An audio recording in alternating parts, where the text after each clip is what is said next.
మత్తయి సువార్త 23వ అధ్యాయము.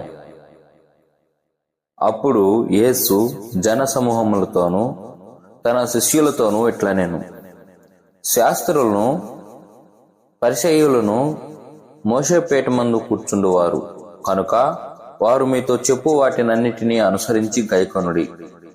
ఆయనను వారి క్రియల చొప్పున చేయకుడి, వారు చెప్పుదురే గాని చేయరు.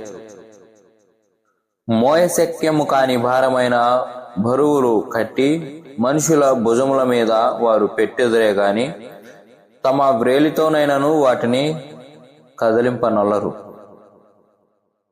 మనుషులకు కనబడు నిమిత్తము తమ పనులన్నీ చేయుదురు. తమ రక్షరేకులు వెడల్పుగాను తమ చెంగులు పెద్దవిగాను చేయుదురు. విందులో అగ్రస్థానములను, సమాజ మందిరములో అగ్రపీఠములను, సంత వీధులలో వందనములను మనుషుల చేత బోధకులని పిలువబడుటయు కోరుదురు. మీరైతే బోధకులని పిలువబడవద్దు, ఒక్కడే మీ బోధకుడు, మీరందరూ సహోదరులు. మరియు భూమి మీద ఎవనికైనాను తండ్రి అని పేరు పెట్టవద్దు, ఒక్కడే మీ తండ్రి, ఆయన పరలోకమందున్నారు. మరియు మీరు గురువులని పిలువబడవద్దు, క్రీస్తు ఒక్కడే మీ గురువు. మీలో అందరికంటే గొప్పవాడు మీకు పరిచారకుడై ఉండవలెను. తన్ను తాను హెచ్చించుకొనువాడు తగ్గింపబడును, తన్ను తాను తగ్గించుకొనువాడు హెచ్చింపబడును. అయ్యో వేషధారులైన శాస్త్రులారా, పరిసయ్యులారా, మీరు మనుషుల ఎదుట పరలోక రాజ్యమును మోయుదురు, మీరందులో ప్రవేశింపే వారిని ప్రవేశింపనీయరు.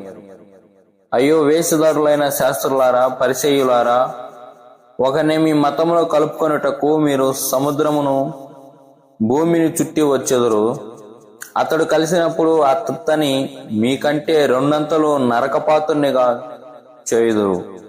అయ్యో అందులైన మార్గదర్శకులారా, ఒకడు దేవాలయం తోడని ఒట్టు పెట్టుకుంటే అందులో ఏమీ లేదు గాని దేవాలయంలోని బంగారం తోడని ఒట్టు పెట్టుకుంటే వాడు దానికి బద్ధుడని మీరు చెప్పుదురు.